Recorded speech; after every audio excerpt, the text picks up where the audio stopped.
So I wanted to do something a little bit different for the YouTube channel. I figured maybe once every, 2, 3 weeks, I'll probably jump on here and collect a bunch of questions that you guys are sending me through Instagram. I usually put up like a Q&A post on Instagram stories and just run through them, More often than not, obviously they're going to be golf related. There might be some like, fun, stupid questions in there. I don't think I got any of those today because I did want to focus for the first time on doing this more so for like actual golf questions. Some of them are going to be technical, some of them are going to be about other stuff. But just to kind of run through some fun stuff. Hopefully you guys will learn from these. And yeah, like I said, it shouldn't be too long. This is going to be like a 20, 30-minute video or something like that on a bunch of questions that I got. I saved up about 10 fun ones. And we're just going to run through them, okay? I got my iPhone on the side here, so we'll kind of take a look at all. Also, welcome to my office. Some of you don't actually know this. I'm a big gamer, or I used to be when I was growing up. I'm still friends with a lot of esports people, some professional Call of Duty players and coaches and things like that. And I actually keep up to date with the CDL and some other esports quite often, just because I'm friendly with these guys, but also because I grew up as a gamer. So it's always fun to see, the professional side. You can actually see my Legend of Zelda Hyrule Shield for those of you who are the OGs who used to play on N64. Ocarina of Time, still my favorite game of all time. And you can even see Sonic and Ninja Turtles there. So just, some fun stuff I've been adding to my office. I'll actually rotate the camera over just for a second. You can actually see I have a nice little office set up with a bunch of clubs, a lot of Callaway stuff, obviously, because I'm affiliated with Callaway and I love their equipment. And then some flags from, I believe one of them is Stephen Ames, the far one. That would be that one there. And then this is Yannik Paul's first ever win on the DP World Tour. So a lot of like the flags and stuff I've collected over the years are usually at my academy, but I did want to start building out a little bit of like a home office, especially if I'm going to be filming videos like this. So hope you guys enjoyed my fake mini tour. But yeah, it's going to be a better setup coming soon, but I did want to just share a little something for you guys. So just in general, some of the questions. So we'll run through them. First things first, and this is kind of like, I guess, pace of play is a big issue that people complain about a lot. So somebody asked me if enforcing a shot clock in tournaments is a yay or nay. Personally, I'm all for it. Okay, I'm a fast player myself. I've never understood the idea of taking so long. I get it. They're playing for a lot of money. So are other people in other sports. And I'm sorry, but if I'm like somebody who's going up to the first plate, to home plate to start my round of batting a baseball in the MLB, I'm not standing there and like telling people to hold on before I shoot. The reality is when the pitcher's ready, the batter has to be ready, right? This is just like a known fact. Obviously, sometimes there's going to be some, holding off for whatever reason, but generally that pacing doesn't change from one shot to the next pitch to the next pitch. Like once the pitcher is ready to go, the batter should be more or less ready to go. They can't just stand there and all of a sudden take an extra 2, 3 minutes. And if they did, rest assured that the reality is they'll probably get booed to hell from everybody in the stadium. So, in hockey, it's a very reactive sport. Obviously, you can't compare every sport like one for one. Golf is very much like you have to assess all the variables and all that, which I totally understand. But it should not be taking you 2 minutes to hit a golf shot. I'm sorry. I think that's crazy. You know, collect all your data when you get, as soon as you get to the golf ball, shouldn't take you that long.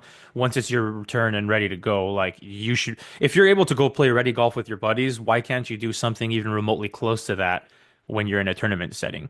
Doesn't matter. It's not as if your shots all of a sudden are hit worse because you're playing a practice round and you're playing ready golf versus when you're playing in a tournament. This is all in people's heads, in my opinion. And I believe this fully with even my own tour players. Then again, a guy like Stephen Ames that I work with, he's a very fast player. He doesn't really take that much time. So, you know, I'm a big advocate of like play at the same pace you would be playing at home. And more often than not, that tends to be a little bit faster than when they are getting tournaments where they completely slow down and change their game. So, enforcing a shot clock if that's what's necessary. Start penalizing players.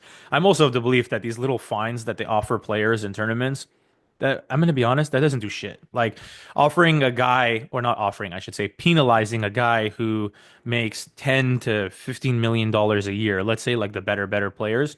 Penalizing them 5 grand. You think they're really going to give a shit about that 5 grand? They'll take their sweet fucking time because the reality is that shot is going to cost them way more than $5,000 if they hit it poorly, more often than not, obviously, right?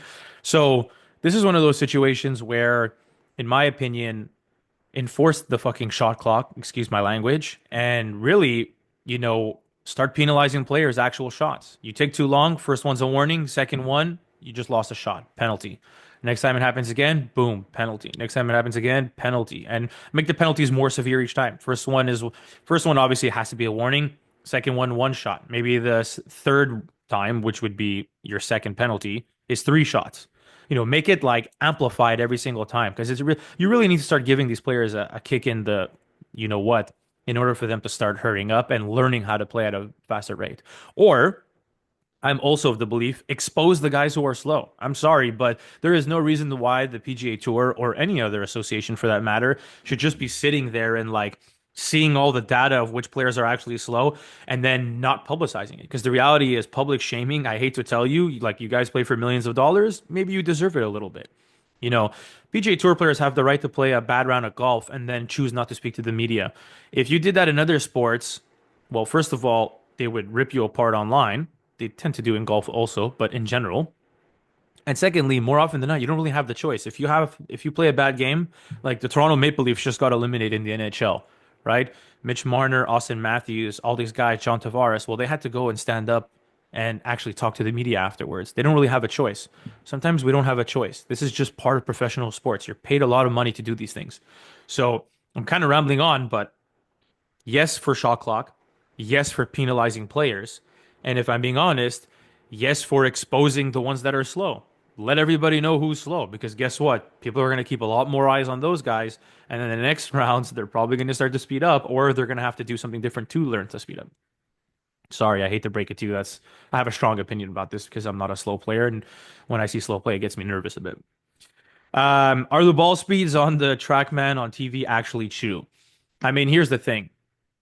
Are they true 100% every single time they're super accurate? No. But I mean, you can say the same thing about any launch monitor anywhere in the world. They're very, very accurate, upwards of 99% accuracy. Are they 100% accurate? Maybe not. Sometimes it could be something as simple as like where the guy is set up on the tee box might affect, how accurate the read is of how the ball is taking off the club face, and it might be off a little bit on the reads. But let's be clear here. The ball speeds you're seeing are within the realm of accuracy for every player. So you will never see a guy stand on the tee box and he hits a shot and it says 191 miles an hour ball speed, but it was like 170. That is impossible. I've never seen that, and I've been around these tour players often enough and launch monitors often enough to know that that's never going to happen. So even if you see 191, is it actually 191 every single time? Maybe not, but it's probably 188, 189, maybe 193, and it misread it. It's within the realm, right? So it's pretty accurate. So if you're seeing Tiger, for example, come back from a long injury and he hits a shot and it says 183 miles an hour ball speed, which all things considered for a guy like Tiger at his age and with the amount of surgeries and stuff he's had, that would be extremely impressive. Are you going to stand there and say, oh, well, it was never 183. That had to have been like 170. No, that's impossible. It wouldn't have been 170. Maybe it was 179, 180, and they misread it by 2, 3 miles an hour, but it's in the realm. So, um, always relatively accurate for the most part. Now, a more of a technical question. What is the best way to approach 50-yard shots for amateurs without getting too complicated? I will say this, whenever it comes to hitting these like mid-range wedge shots, mid-range for me as a coach, anything in that like let's call it 35 yard to 75 yard range. It's an awkward range. And the reason why it's awkward is because for most people, whatever you define or deem as a full shot with your lob wedge will typically go somewhere of 75 to 100 yards for most players. Obviously, there are some people who have an open face, they release the club and deliver a lot of loft. And in those scenarios, they deliver a lot of loft, the ball shoots way up in the air, and they'll hit their lob wedge 60 yards. Well, that's not typically the norm. That's because there's a technical flaw within their golf swing. But for most players, and especially better players that are, let's say, like sub 20 handicap, to me, that's a decent player. Like anything sub 20 handicap is a decent player. Anything sub 10 handicap is a good player. Anything sub 5 handicap is a great player, in my opinion. So if you're anything like decent of a golfer, so you're in the teens in the handicap or better, odds are you're not hitting a full lob wedge like 50 yards, right? So The problem there is if you're going to hit a full lob wedge 75 to 100 yards, somewhere in that range, let's even call it 70 to 100 yards. Taking yardage off of clubs, people have a lot of issues with this. And this is the case for everybody. Now, in my experience, here is a common mistake people will make. They stand on the fairway, they have a 60-degree wedge in their hands. Full 60-degree goes 80 yards, let's say. And now they have a 60-yard shot. I see one of two mistakes happen, and this happens a lot. Either they're going to make a full paced, full length backswing. So the backswing that in reality, if they were hitting an 80-yard shot, they would do the exact same thing here. And now they try to control the pacing coming down, some form of decelling. And I wouldn't even necessarily say it's always decelerating, but certainly the tempo is full and stock on the backswing and then much slower coming down than the backswing was. And they're trying to like steer or guide the ball to 60 yards. Terrible idea. Generally speaking, we always want the body to be moving through the ball pretty aggressively, and we generally want to have some form of acceleration through the ball on mid-range wedge shots. You don't want to stand there and slow down to hit those shots from a full length backswing. Not ideal. That's going to lead to low point issues. It's going to lead to, just strike tendency issues, loft delivery issues. And most importantly, your sequence is changing relative to your full shots. In an ideal world, I don't generally want the sequence of how things are moving to change. Okay. Meaning if I'm hitting a 50-yard shot or 80-yard shot, yes, proportionally my body might not be rotating as much or whatever, but the sequence shouldn't change.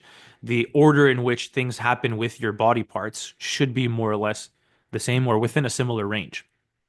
So the problem, in my opinion, in these scenarios, if you're standing there and you're trying to hit a 50 or 60-yard shot with a wedge that typically your full one goes 80 yards, and you try to do a full backswing, you're toast. You're going to have to slow down to hit it shorter, and that doesn't work. So not a fan. The second mistake that I see people make is they stop everything short in the backswing.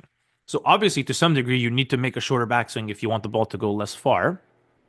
But also at the same time, you don't want to stand there for an 80-yard shot and stop your arms at the height of your chest, stop your hips at the height of your chest, stop everything at the height of your chest. And now your backswing is so short with not enough pacing that you have to like jam everything through with a lot of speed. I see people get really, really short in their backswing and then like forcibly accelerate through the ball to try to hit it as far. And that doesn't work either.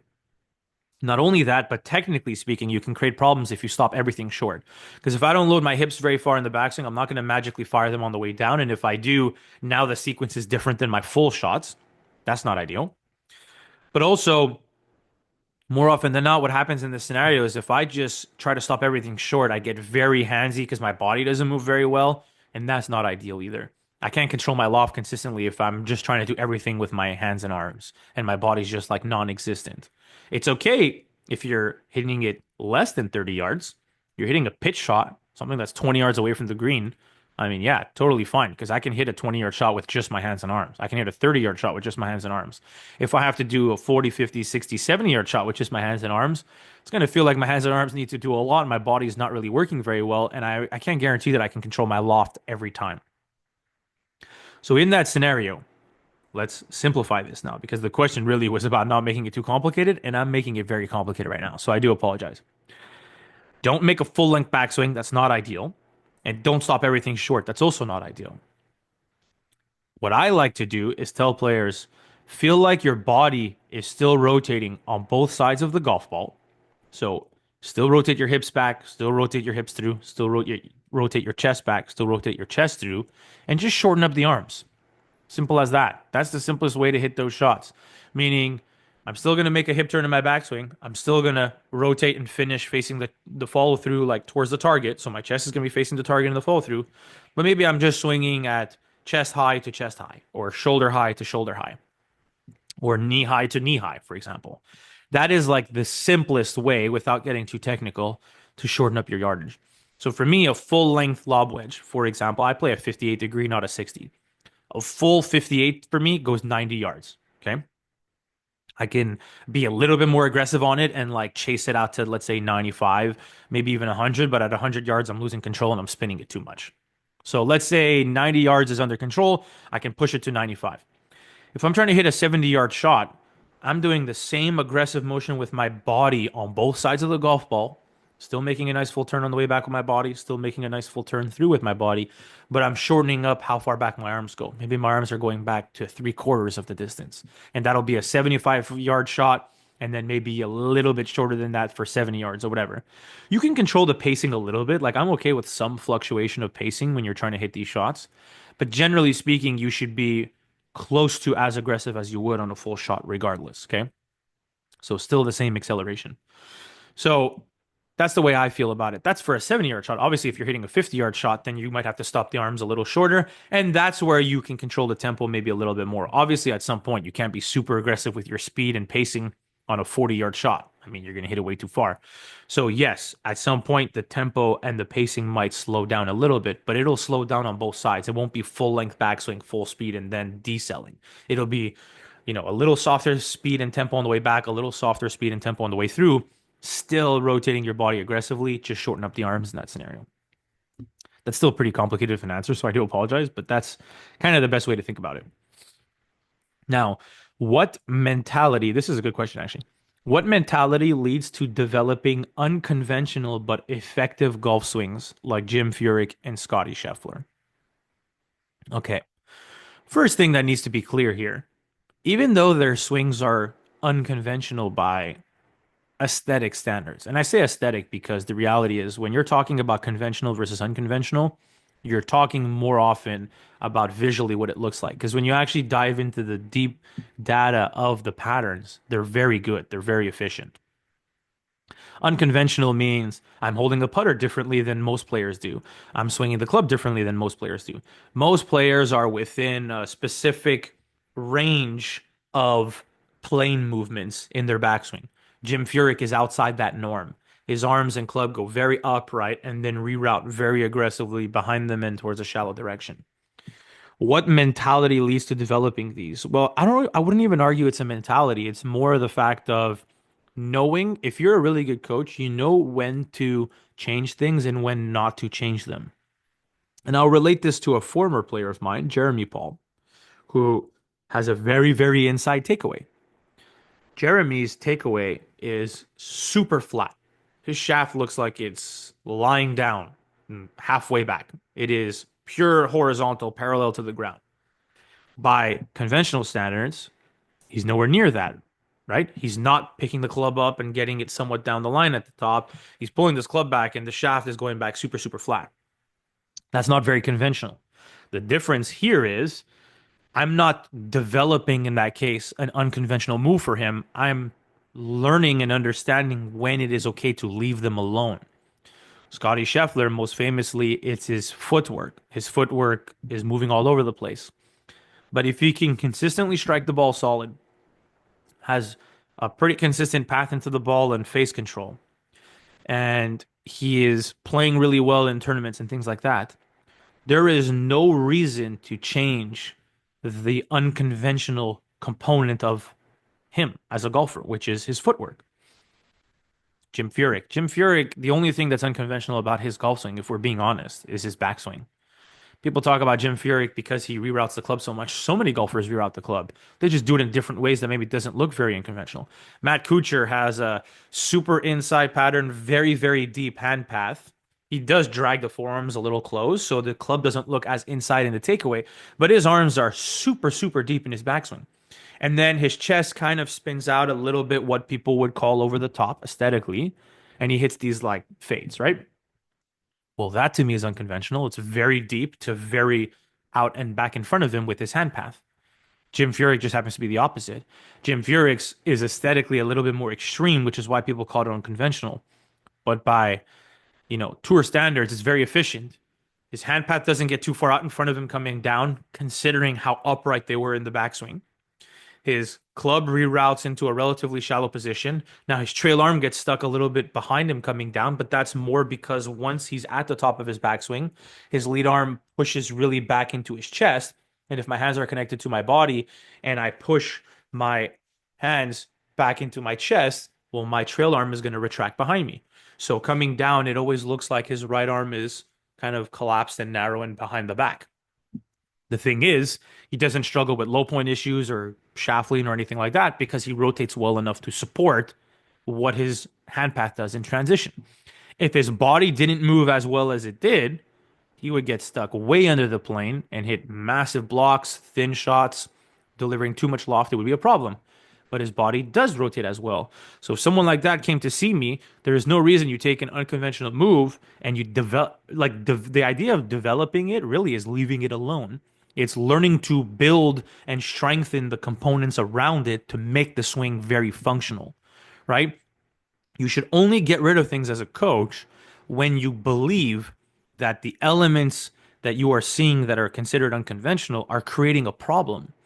If someone's inside takeaway was getting very flat, but then from there they would react and stand the club up with a lot of late momentum, and then the club came down a lot steeper than the backswing did to a point where they're struggling with strike issues and all of that and path issues, then of course we deem the inside takeaway the start of the chain of what creates the problem, right? The club might be going back very flat, and then from being very flat, it might be shifting very steep and very over the top of the ball. And then from there, the golfer either cuts across it or has to do something in reaction with their body or so on.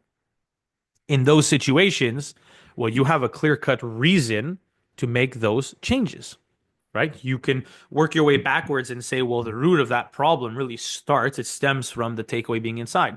So in that situation, you're changing it. If someone like Jeremy Paul or another player who pulls the club really inside, but then at the top of the backswing, the alignments are pretty solid and the golfer still shallows the club well in transition and so on. Yeah, from a aesthetics point of view, you look at a swing like that and you say, well, that's effing unconventional. But really, it's not that I'm developing the inside takeaway, I'm strengthening the components around the inside takeaway to make the swing work well. So I hope that makes sense. So it's not so much about developing it, in my opinion. It's more about understanding when to change things, when to leave things alone, when are they actually creating a problem versus just physically like they don't look like everybody looks like Adam Scott. Because when people think of conventional golf swing, the first golfer that comes in 80% of people's minds is Adam Scott because it's very like what you would consider one plane. Club goes up, it stays in that 45-degree angle, gets right down the line, comes back down in a similar angle on plane, right? You hit your shot and whatever. I personally don't think Adam Scott's swing is that conventional either. Like to me, he drops the club way under the plane. It's conventional from a physical standpoint, but when you actually look at it, there are some issues. I can pick apart some issues in his swing like anybody else's. So when we come to developing swings, it's not so much developing as learning when to leave unconventional things alone and improving all the variables around it. Because the unconventional component in that scenario is not the root of the problem. I hope that makes sense. What is the best drill to prevent pulling down on the handle and causing blocks? So, just so that people are clear what that means. Pulling down on the handle generally refers to when from the top of your backswing, I have a certain club alignment. From the top of the backswing, the hand path is traveling downwards vertically too much. So they're not getting back out in front of the golfer, right? By all accounts, we generally want to have, I'm going to actually rotate this over so I can speak like this. I apologize. We generally want to have the hand path working back in front of the golfer at some point. If they just drop and stay behind me forever, I'm going to get stuck. Pulling down on the handle doesn't just happen when the hand path drops because you can drop your hand path and not pull down on the handle. Meaning I can stand up here and my hand path can lower a lot. I'm not pulling down on this handle at all. I'm staying very wide. My wrist mechanics aren't really changing that much. My arms are just lowering. Pulling down on the handle means there is an aggressive speed downward in a vertical fashion to the hand path. Number one, that typically is going to steepen the shaft because if I apply a force downwards onto the handle of this club, it's going to steepen it. So the shaft will look more vertical coming down. Number two, I will get narrow with my arms because if I pull down on the handle, I'm now bringing everything closer to my body. I can keep things wide and lower my arms, or I can pull down on the handle and then it looks like this, which looks very narrow. And because there is a lot of hand speed, my body cannot keep pace with the hands, meaning my hands are going to get to the ball way too fast relative to how much my body is rotating and tilting and all of that. And now my body, because it cannot keep up, I cannot rotate well through the ball. I'm going to throw my hands at it at the last second, and then I end up losing my angles and have to resort to some form of timing. So not only does the shaft movement gets compromised in that scenario when you pull down on the handle, but you're going to get narrow, so your arm structure is getting compromised as well. If I pull down on it, I might actually create too much lead wrist extension. You'll see that a lot with golfers who pull down on the handle. If my lead wrist extends too much, or cups as people call it, the face angle can get open coming down. And then lastly, my hands are traveling too fast relative to my body, so the sequence gets compromised. So we are effing up four different things when you pull down on the handle too fast. It is okay for someone to feel like they need to pull down on the handle in order to improve their golf swing, just to be clear. I see golfers a lot, especially higher handicappers, that they get to the top in a pretty good position, but then their body rotates way too aggressively. There's no control over the hands and arms at all. And if all I do is spin out my chest with no manipulation to my hands at all, my hands are going to work back in front of my body way too much, and I will cut across the golf ball. That's a scenario where the hands and arms are too passive, the body has too much rotation happening too fast, and it creates the complete opposite end of the spectrum in terms of problems. In that scenario specifically, I'm okay with a golfer standing there and feeling like they need to pull down on the handle and slow down the rotation of the body because that can sequence the arms back into a good position. It can help them to actually get the club to stay somewhat on the inside. And I'm really fighting a different problem altogether. So the pulling down on the handle is a feel. And even then, I'm really doing it with feeling more like I'm lowering the arms, feeling like my chest isn't opening up too fast, and feeling like my body is adding some form of a lateral movement to get some pressure into my lead side coming down. So adding a lateral component to my golf swing, lowering the arms, adding some hand speed downwards, not to spin out and get over the top with, no manipulation of the hands and arms whatsoever. That is a feel for a player who has the opposite problem. That's okay. But if you are somebody who actually physically achieves a pull down, you're actually doing it in reality, you're stuck in the other side of the world. Your hands are stuck too deep and inside coming down. Your shaft is getting steeper and more narrow relative to your body. And then from here, the hands are traveling down so fast that my body cannot keep up. And now I'm going to likely shallow the club really late by tilting back out of it and just throwing my hands out away from me through the golf ball. Because I'm shallowing the club really late from the move that I created at the start of the downswing that was penalizing to me, well, that's what creates the blocks. Anytime you have to shallow the club really, really late, the club's going to get under the plane and you'll block it. So in that situation, your blocks are going to go away when you get rid of the pull down. That's the key. That's the way you have to look at this entire situation. How do I do that? Well, we have to try to take feel out of the hands because the hands essentially in that scenario, to simplify it, they're doing too much. They have too much speed. There's too much control and manipulation happening from the hands and not enough from the body in that scenario.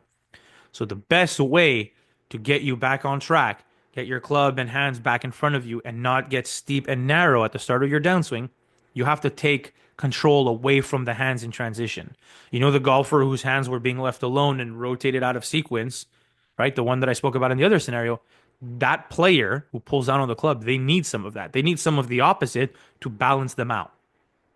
That's the way you have to look at it. So we don't want the lead wrist to be cupped coming down. If I cup my lead wrist coming down, I'm likely going to steepen the club. So we want to try to take some control away from the club. When I pull down on the handle, I have a lot of control in my fingers here being pulled down.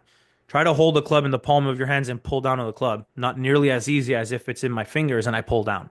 So in that scenario, you might need to weaken the grip a little bit to make sure that the club sits a little bit more in the palm of your hands. Make sure the wrist angle maybe is a little bit flatter. This is also going to make it more difficult to pull down on the club. So it's not that I'm necessarily just like removing a pull down altogether.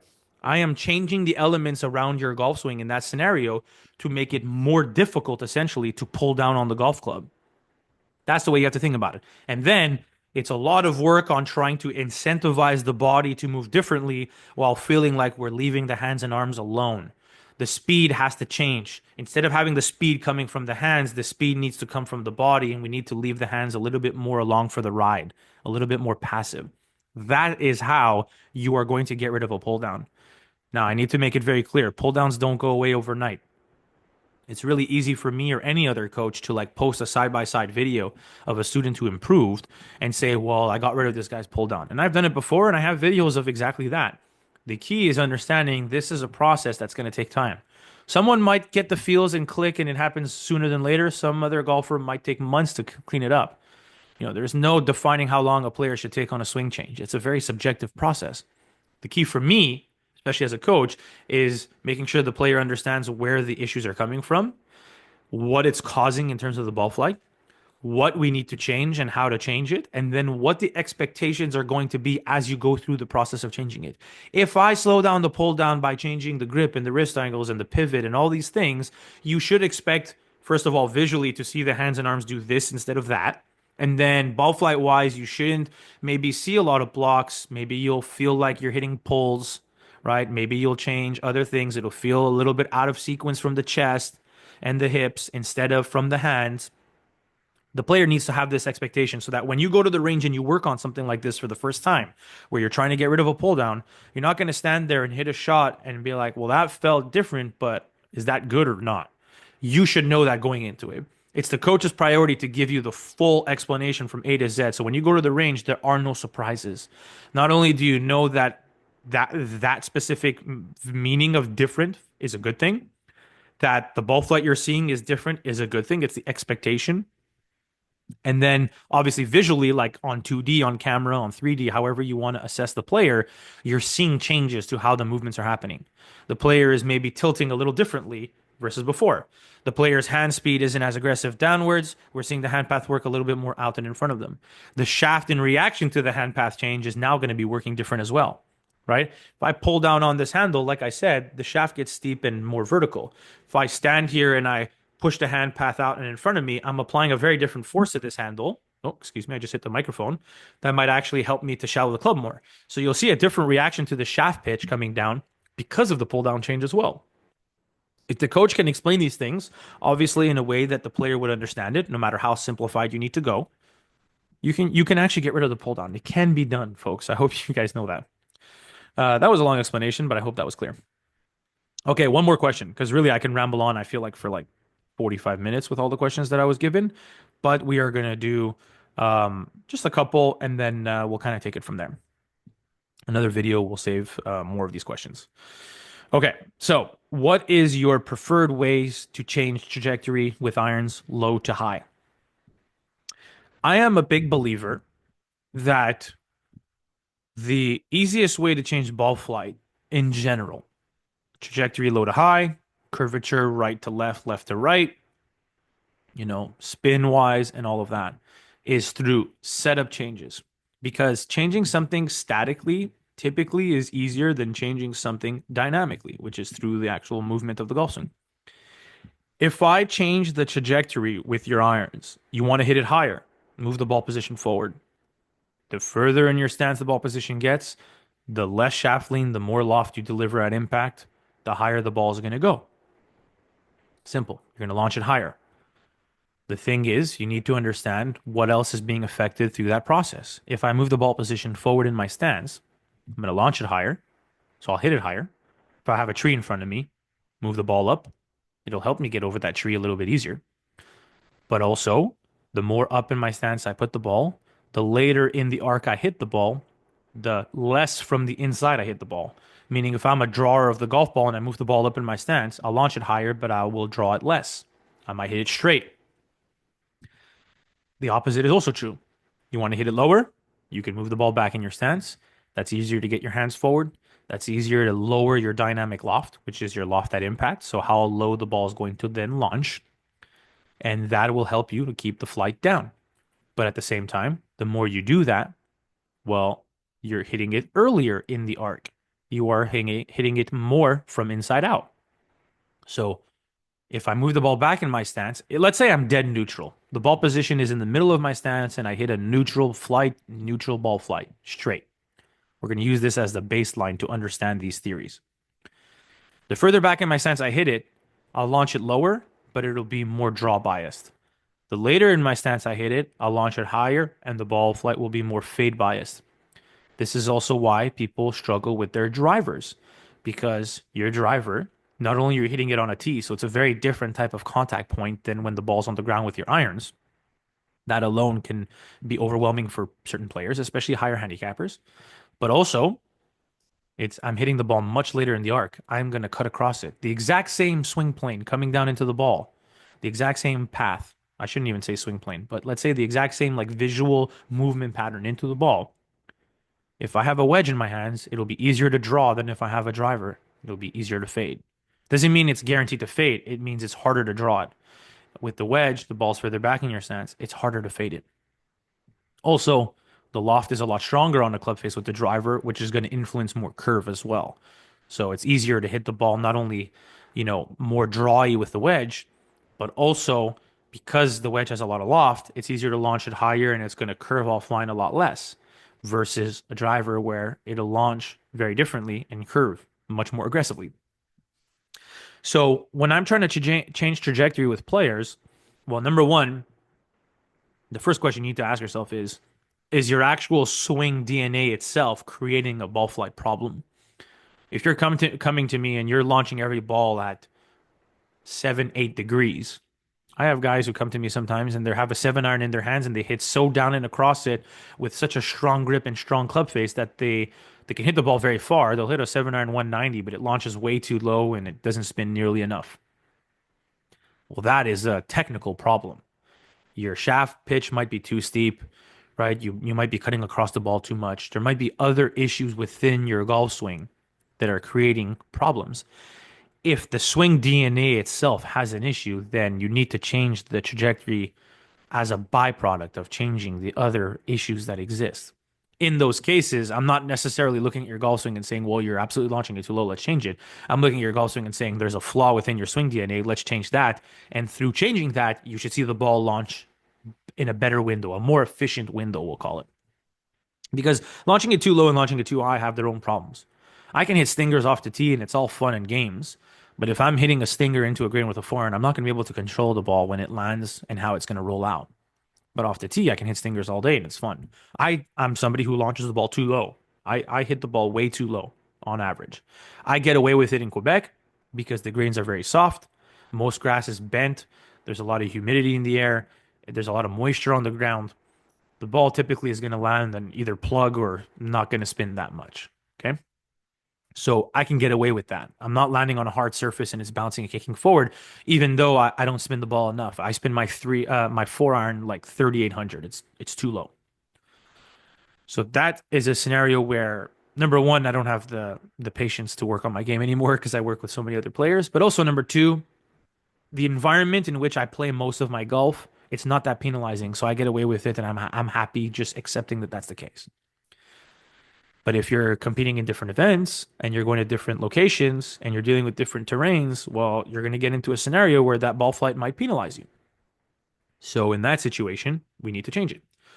So if you have a swing DNA flaw, and in changing the flaw, we can improve your ball flight at the same time, then by all means, that's the way to do it. But that's the preferred way in the sense that, like, if someone comes and sees me for a lesson and says I'm launching it too low, I'm not just exclusively looking at the ball flight and saying, okay, today we're just going to launch it to the moon. My first thought process in that scenario is, how are you launching it too low? Why are you launching it too low? What are you doing within your pattern that's causing it to launch too low? And can we improve that? If the swing DNA itself is very good, and we like, generally speaking, how you're getting to the ball, like my swing DNA is relatively solid. I'm not a tour player, but my swing's good enough to put up some good scores. Then in that situation, you can alter the ball flight by altering the setup, moving the ball position around, playing with your alignment of your feet, and doing other things in a static component. So when I'm dealing with tour players, for example, like when I work with the professional golfers, I'm much more likely to alter the ball flight by altering their setup. If I'm dealing with a recreational golfer, someone who's a higher handicapper, I'm much more likely to alter the ball flight by changing their swing pattern because the likeliness is that there's a flaw within their mechanics that we can change. And if we change it, it becomes a lot easier to hit the ball higher, lower, or do whatever you want with the golf ball. So I hope that makes sense. Um, I think that's going to be it for today. I'm rambling on forever. I really do apologize. There's some other fun, really quite good questions. Some stuff on early extension, on hand depth, and things like that. But I've talked about those things at length in the past, so we're gonna leave those questions alone for the next time. And I hope you guys enjoyed this. This is going to be the first of many. I'm going to be doing these.